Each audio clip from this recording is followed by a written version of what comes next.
It was all right. A little timing wasn't there, as I fan on a few one tees, but other than that, if it felt better and better the longer the game went on, and it was good to get two wins, and yeah, now we keep building. What do you look for early in the preseason? What are you trying to accomplish? Is it just a timing thing? Well, timing and different situations, power play, PK, and 4-on-4, 5-on-5. You try to get the momentum, you try to get the timing right. There's different situations and face-off plays and all that kind of stuff. But overall, it's just getting into the habits, the timing, and then work yourself from there. When you had time over the summer to kind of reflect on last season, like looking back, what were you sort of most happy with in your own game, and where do you see the kind of building blocks moving forward? I think my overall game was really good all year. On the defensive side of the puck, and then I kind of want to keep building on the offensive side of it. Be a little bit more creative here and there, and I think I got to shoot a little bit more. I think I had 2 shots a game was my average. I think I got to get that up, and then make plays, and I think I can join the rush a little bit more, and but still be responsible on the defensive side of the puck. When you talk about being more creative, is that like hanging on to it? Like, is it poise? Is it? Yeah, it's a little bit of. I mean, it's a little bit of everything. As I said, more shots. Give and go, jump in the middle, and join the rush, and all that kind of stuff. So, you're just trying to get the timing right, and you're trying different stuff. Yesterday, even though it's a first game, you're trying to get into it, and I think it was overall an okay effort, and yeah, it was a long time ago we played a game, so as I said, just get the timing and get one game under the belt is good. Now we keep building.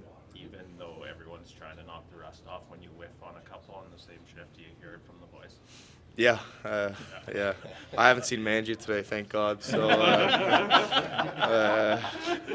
at least that's something good. Is there a number you have in mind, or is it more just the mentality? You said more shots, like two last Yeah, I mean, I think with the amount I'm on the ice and that kind of stuff, I think I should at least be on 3-4 average a game. So just honestly, I think last year I was looking to pass a lot, and this year if I hit my 1T, I can probably just shoot a little bit more.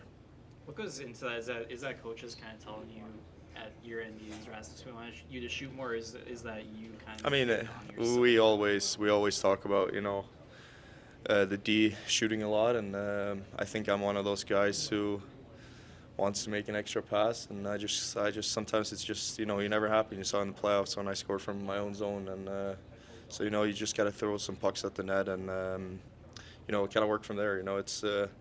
It's the hardest kind of defense when there's a rebound and when there's chaotic in front of the net. So I got to get a little bit better at shooting the puck, and then the rest of my game I felt pretty happy with last year. How are you going about getting new players like Mackenzie Weegar up to speed with the system and how things are? I mean, I think he's a hell of a player. So it's gonna take him. Yeah, he's already into the system and that kind of stuff, and I think it's altitude here, and I think once you get used to that, you're fine, and but system-wise and stuff, he's such a smart player, so you won't have an issue with that. Jonathan Huberdeau mentioned last night the altitude. Are you hearing the same thing from Mackenzie Weegar a little bit? No, yeah, a little bit, but I mean, if you're not used to it, it's hard first week, first few games. It's hard on you, and but once you get into it, it's easier to play on the road and all that kind of stuff too. So you just need 1 or 2 games to get into the altitude, and well, yeah, it's you coming back here and you think you worked really hard all summer, and then you step on the ice first practice and you're dying after like 10 minutes. So, but it's as I said, it takes a week, 2 games to really get into the altitude. Do you remember your introduction to it? Probably around 2015 or so. Yeah, I did. I wasn't in best shape back then either, so it was extra tough. What's the balance between building off of what you did last year, establishing the identity while integrating these new faces and sort of making this season your own? Is there a balance? Like how you will approach that as a group? I mean, I think we took a step as a group last year, but I it's how many new players do we have this year? 7, 8. You got to think it's there's a lot of core guys moving out and new, I guess, core players moving in. You know, Hubie signed a long-term deal, Kadri signed a long-term deal. So, you know, it's a new core, and you know, you want to get to know each other quick, and you know, you usually do that really quick in a dressing room, and then once you figure that part out, you know, you just keep building, and you keep trusting the system, and you know, we have a good system, and we have a lot of good skilled players. So I think we'll have a good year. Did you say at the golf tournament you're the second longest serving guy here now? Yeah. Is that right? Yeah, but that was what Bax told me. He texted me right away. So, but yeah, I mean, I think because I played 10 games before Lindy and Haney came in there, so Right. I think it's close between. But yeah, I think it's because of those 10 games before they got here. Does that come with perks? Like, did you get No, stereo no back? perks. Nothing, No, hey? no perks. I still Bax keeps telling me I still don't have enough games, so.